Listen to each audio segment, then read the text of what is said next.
Halo para pendengar, dimanapun kalian berada. Balik ke channel Christopher. Oke, dalam video kali ini kita akan kembali membahas tentang LN Yusashoka ni Makikomareta kedua Isekai Heavyweight Star. Dalam part sebelumnya, kita sudah mengetahui kalau Kaito telah mendapatkan malam yang sempurna bersama Kuro di dalam kastilnya. Dan di akhir dari volume 6 kemarin, kita juga diperlihatkan kalau Vier itu masih hidup teman-teman, dan menjadi biarawati di sebuah gereja. Dia itu sering sekali dikunjungi oleh Hikari atau Neun, namun nampaknya Vier sendiri tidak berniat untuk kembali ke keluarga Kuro, karena memang dia ingin menebus kesalahan besarnya yang dengan bodohnya menyerang manusia. Dalam part kali ini, panel cerita pun dibuka dari Kaito yang sedang menulis buku hariannya. Saat itu, dia pun terkhusus menulis untuk ayah dan ibunya. Kaito pun menulis kalau memang sekarang dia telah mendapatkan seorang pacar yang sangat dia sayangi. Memang, Kaito dengan susah payah mendapatkannya, tapi semua jerih payahnya itu dibayar dengan kebahagiaan bersama dengan pacarnya. Dan dalam catatan hari ini, Kaito juga berkata kalau sepertinya dia memutuskan untuk tinggal dalam dunia ini. Meskipun nantinya festival pahlawan sudah berakhir, tapi dia masih belum mengungkapkan hal tadi kepada siapapun kecuali satu orang. Ya, dia adalah Shiro teman-teman. Karena Kaito juga nggak mungkin bisa menyembunyikan pikiran seperti itu dari Dewa Pencipta yang selalu memeriksa pikirannya. Namun di sini tanggapan yang cukup menarik pun disampaikan sama Shiro nih. Karena memang saat Kaito mengungkapkan hal itu kepada Shiro, Shiro pun langsung berkata kalau Kaito memang ingin tinggal di dalam dunia yang dia ciptakan, maka Kaito juga harus menghadapi pencobaan yang akan dia buat nantinya. Ya, memang hidup dalam dunia yang bukan bumi itu sangat menyiksa bagi Kaito, karena memang dia itu harus menghadapi beberapa pencobaan dari petinggi-petinggi dunia ini. Belum lama dia telah mendapatkan pencobaan dari pacarnya sendiri, dan sekarang dia malah ingin mendapatkan pencobaan lagi dari diri pacarnya yang lain, yaitu Shiro teman-teman. Ya, kita lihat nanti aja bagaimana Kaito bisa menghadapi pencobaan yang disiapkan sama Shiro. Panel cerita pun berpindah ke hari 13 bulan bumi. Nah, di hari itu Kuro pun sedang duduk di pangkuan Kaito sambil memakan baby Castella kesukaannya. Ya, makin hari makin lengket aja pasangan kita yang satu ini ya. Nah, di sini nampaknya ada satu hal yang ingin didiskusikan Kaito sama Kuro nih. Ya, Kaito tuh mulai teringat dengan pengakuan cinta dari Isis yang dia terima. Waktu itu Kaito juga sempat bilang ke Isis untuk menunggu jawaban dari dirinya. Namun karena sekarang situasinya Kaito itu udah punya Kuro, maka Kaito itu awalnya berniat untuk menolak Isis. Tapi nih dia juga tidak enak untuk melakukannya, karena memang di hari dimana Isis menyatakan cintanya kepada Kaito, dia itu sampai menangis di pelukan Kaito. Namun di sisi lain, dia juga masih belum bisa menerima tradisi dari dunia ini yang memperbolehkan poligami atau harem. Jadi, dia pun ingin mengkonsultasikan hal ini kepada Kuro nih. Di sini, si Kaito pun berhati-hati dalam membicarakannya, karena takut dia juga akan menyinggung hatinya Kuro. Ya, bayangin aja kalian ngomongin cewek lain yang naksir sama kalian ke pacar kalian gitu. Namun di sini, Kaito tuh malah mendapatkan respon positif nih. Kuro berkata, kalau memang jika Kaito memiliki lebih dari satu wanita itu menandakan kalau dia adalah pria yang sangat hebat. Jadi Kuro juga nggak mungkin menyesal udah menerima Kaito menjadi pacarnya. Apalagi nih kalau Isis yang akan menjadi kekasih Kaito selanjutnya gitu. Tentu, Kuro pun sangat mengizinkan Kaito dan dia juga kembali lagi menyerahkan semua keputusannya kepada Kaito. Apakah Kaito ingin menerima Isis begitu saja atau tidak? Tapi kalaupun Kaito ingin mencari saran dari orang lain yang lebih paham tentang percintaan, ya nggak apa-apa gitu. Karena walaupun sudah tua begini, ini adalah pengalaman pertama bagi Kuro dalam memiliki seorang pacar gitu. Panel cerita pun berpindah ke siang harinya. Nah, di sini si Kaito pun menuruti perkataan Kuro untuk mencari saran kepada orang lain. Tapi gebleknya nih, si Kaito tuh malah minta saran kepada Zeke. Ya, sebagaimana yang kita tahu kan, Zeke adalah salah satu wanita yang menyimpan rasa kepada Kaito. Apalagi dirinya juga udah berkali-kali ditolong sama Kaito, mulai dari mengembalikan suaranya dan mengangkat Lilia dari kesedihannya. Tapi si Kaito itu nggak peka dan malah minta saran percintaannya dengan Isis itu ke Zeke. Namun nih, si Zeke juga nampaknya nggak terlalu terganggu dengan laki-laki yang mengambil harem teman-teman. Dia berkata kalau memang itu adalah hal yang wajar. Memang budaya dari dunia ini berbeda dengan dunianya Kaito. Tapi mungkin itu dipengaruhi juga dengan berbagai jenis makhluk yang berumur panjang di sini. Dan tentu mereka memiliki persepsi yang berbeda dan membuat pandangan yang berbeda tentang harem gitu. Bahkan ayahnya Zeke aja yang menikahi satu wanita yaitu ibunya Zeke dianggap orang yang eksentrik gitu. Oh ya, nampaknya si Zeke juga ngarep banget buat dijadikan salah satu kekasihnya Kaito nih. Bahkan saat Kaito memisahkan mereka berdua menjadi sepasang kekasih, si Zeke itu langsung setuju aja.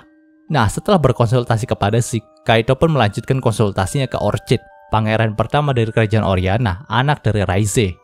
Nah, kebetulan si Orchid itu memiliki 3 istri teman-teman. Satu dari ras manusia, satu dari ras elf, dan satu dari keturunan peri.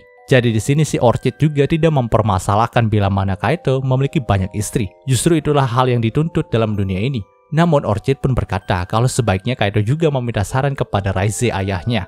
Karena si Raize itu memiliki 10 istri teman-teman. Wow. Dan ke-10 istrinya juga katanya dekat satu sama lain, tidak saling membenci gitu. Tentu, Raize juga sependapat bila mana Kaito itu ingin memiliki banyak istri. Dan nampaknya si Raize juga telah salah sangka sama Kaito deh. Di sini Raize mengira kalau wanita yang sedang dicurhatin sama Kaito adalah adiknya Lilia gitu. Maka dari itu setelah Kaito selesai curhat sama Raize, dia pun ngomong kalau Kaito harus membahagiakan Lilia. Kaito pun cukup kaget mendengarnya. Tapi dia pun meluruskan nih kalau wanita yang dia sedang curhatin adalah Isis Remnan, sang raja kematian. Mendengarkan hal itu membuat Raize sedikit tersentak. Tapi dia pun tidak mengubah pendapatnya karena bisa dibilang Isis sendiri adalah inkarnasi dari sebuah kecantikan. Maka dari itu Kaito pasti nggak akan menyesal bila mana nantinya mengangkat Isis sebagai istrinya gitu. Panel cerita pun berpindah ke malam harinya. Setelah selesai berkonsultasi dengan banyak orang, akhirnya Kaito pun kembali ke mansion Lilia dan termenung di kasurnya. Sebenarnya itu sudah sangat malam dan sudah masuk ke dalam jam tidurnya Kaito. Tapi dia sama sekali tidak bisa tidur. Dia terus memikirkan apa yang seharusnya dia katakan pada Isis. Memang ini bukanlah dunianya. Jadi untuk mengambil beberapa wanita sebagai istri bukanlah mustahil. Namun dalam hatinya Kaito masih belum bisa menerima semua hal tadi. Tapi jika dia menolak Isis, padahal wanita itu sudah mengungkapkan cintanya dengan tulus kepada Kaito, membuat hatinya jadi sakit juga. Jadi di sini akhirnya Kaito pun memutuskan untuk membalas cintanya Isis nih. Dia pun ingin membuat skenario terbaik dalam membalas cintanya Isis. Dan malam itu Kaito pun memanggil Alice yang memang siaga di dekat kamarnya. Nah, pas Kaito ingin mengatakan keinginannya, gak disangka Alice itu udah tahu apa yang diinginkan sama Kaito. Jadi dia pun berkata akan menyiapkan panggung yang mewah bagi Kaito dan Isis. Hanya saja dia memerlukan skenario untuk panggung yang dibuat nanti. Jadi di sini dia pun meminta Kaito untuk membuat skenarionya saja. Mendengarkan hal itu, Kaito pun teringat nih dengan sebuah buku dongeng yang pernah diceritakan oleh Isis. Kaito menganggap kalau cerita seperti itulah yang sangat disenangi oleh Isis. Mendengarkan hal itu, Alice pun tahu nih, dengan buku yang dimaksud sama Kaito itulah sebuah dongeng di mana laki-laki biasa berusaha mencari bunga kristal biru yang bisa menjadi obat dari segala penyakit demi menyembuhkan seorang putri yang dia cintai. Tapi nampaknya peran laki-laki itu tidak terlalu pas buat Kaito deh, karena memang Kaito sendiri bukanlah orang biasa. Mendengarkan hal itu, Kaito pun sempat menyangkalnya nih, karena memang dia kan cuma laki-laki biasa dalam dunia seperti ini ataupun dunia asalnya gitu. Namun Alice juga membalasnya, laki-laki biasa mana yang telah berkenalan dengan semua para petinggi dunia ini? Padahal Kaito juga sudah pernah ketemu sama Shallow Vernal. Jadi Kaito itu bukanlah laki-laki biasa gitu. Kaito pun tidak bisa mengelak tentang hal itu lagi. Tapi yang jelas di sini Alice akan membantu Kaito dalam menyiapkan panggungnya. Panel cerita pun berpindah keesokan harinya. Nah, di pagi buta itu, entah kenapa Kaito pun ingin mengajak Zeke untuk berbicara lagi. Dan karena kemarin Zeke itu shift malam, maka pastinya dia masih bangun di pagi ini. Benar saja Zeke sedang berada di ruang tamu sambil meminum teh yang baru saja dia buat. Nah, di sini Kaito pun ingin meminta bantuan dari Zeke nih. Dan di sini bantuan yang dia minta itu adalah mengajarinya membuat bento, teman-teman. Nah, nampaknya si Zeke itu gak keberatan untuk membantu Kaito. Dia bahkan sampai gak perlu tidur dulu, padahal dia sendiri abis shift jaga malam gitu. Nah, di sela-sela kesempatan itu juga, Zeke pun mulai tanya lagi nih sama Kaito. Semisal Zeke menjadi kekasih dari Kaito juga, apakah Kaito akan mau menerimanya? Mendengarkan hal itu, Kaito pun berkata kalau dia tidak keberatan dengan itu. Dan menurutnya Zeke juga adalah wanita yang sangat cantik dan anggun. Maka dari itu dia sangat senang bila berkencan dengan Zeke. Tentu Zeke juga sangat senang mendengarnya. Karena dengan begini kesempatannya buat jadi salah satu kekasihnya Kaito masih terbuka lebar, teman-teman. Panel cerita pun berpindah keesokan harinya lagi. Nah, di pagi itu nampaknya Kaito sudah mengajak Isis untuk bersamanya nih. Jadi saat itu Kaito sudah menunggu Isis di gerbang timur dari Symphonia. Setelah Isis datang, Kaito pun langsung memberitahu nih kalau dia ingin pergi ke sebuah gunung terpencil arah timur. Katanya sih ada yang harus dia lakukan di sana. Nah, tanpa basa-basi, Isis pun langsung mengantar Kaito ke sana dengan menggunakan es terbang miliknya. Namun nampaknya Isis itu tahu deh kalau sekarang Kaito sedang mengajaknya berkencan dan menyembunyikan sesuatu dari dirinya nih. Karena memang Kaito itu dikenal sebagai orang yang gampang ditebak, teman-teman. Dan di sini memang Kaito itu berniat buat nembak Isis di puncak gunung yang akan mereka daki itu. Mungkin ini sedikit berlebihan karena Kaito sendiri belum pernah mendaki gunungnya. Namun nampaknya saat itu Kaito sudah meminta bantuan dari Alice. Jadi saat mereka berdua sampai di kaki gunung tadi, sudah ada papan tulisan jalan menuju puncak. Dan sudah tersedia jalan setapak yang sangat nyaman buat dilalui oleh pemula seperti Kaito. Ya, Alice memang sangat gila. Dia bisa menciptakan panggung seperti ini buat Kaito itu hanya 1 malam aja, teman-teman. Bayangin, dia ngebikin jalan, nguli jalan gitu 1 malam buat ke gunung. Ya, itu memang gila banget sih.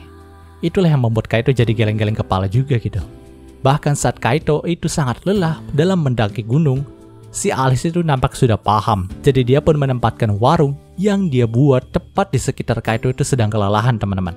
Ya, nampaknya Alice sudah bisa menebak sampai mana batas kekuatan Kaito itu dalam mendaki gunung ini. Maka dari itulah dia menempatkan warungnya di sana. Nah, warung buatan Alice juga tidak hanya menyediakan minuman atau makanan, tapi banyak juga sekali perhiasan dan gantungan kunci mirip seperti yang dijual di tempat wisata negara asal Kaito, yaitu Jepang, teman-teman. Kaito juga heran nih dari mana Alice bisa mendapatkan pengetahuan tentang perhiasan dan gantungan kunci seperti ini. Bukannya dia adalah orang asli dunia ini ya? Nah, di sini gue mulai curiga nih sama asal-usul dari Alice. Karena memang dalam beberapa part sebelumnya juga, Alice itu dikenal sebagai pahlawan dari dunia lain. Tapi terlepas dari itu semua, setelah Kaito dan Isis memakan bekal yang dibuat sama Kaito dengan bantuan Zeke, mereka pun kembali melanjutkan perjalanan mereka hingga ke puncak gunung. Nah, ternyata teman-teman, dalam puncak gunung itu sudah ada hamparan luas bunga kristal biru. Dan Kaito pun langsung mengungkapkan perasaannya kepada Isis nih. Dia berkata, mungkin dia tidak bisa mengucapkan hal keren seperti dia akan melepaskan Isis dari rasa kesepiannya yang selama ini Isis alami. Tapi memang Isis sendiri sudah bisa menjadi sosok yang besar bagi hatinya Kaito. Dan dari situlah dia mulai sadar kalau dia mencintai Isis. Dan di sini yang Kaito tawarkan adalah bila mana Isis menerima cintanya, maka Kaito akan selalu menjaga Isis dan membuat hari-harinya menjadi bahagia juga. Tentu, Isis pun sangat senang dengan pernyataan cinta dari Kaito. Hingga akhirnya nih, Kaito dan Isis juga resmi menjadi sepasang kekasih, teman-teman. Dan cerita di part ini pun berakhir. Oke, mungkin sudah pembahasan singkat untuk Yusa Shoukan-nya kali ini. Jika kalian suka video ini, jangan lupa untuk like, komen, dan juga subscribe dan juga share agar gue lebih semangat lagi dalam membuat video dalam channel ini. Terima kasih telah mendengarkan sampai detik ini. Gue Gary Christopher, signing off.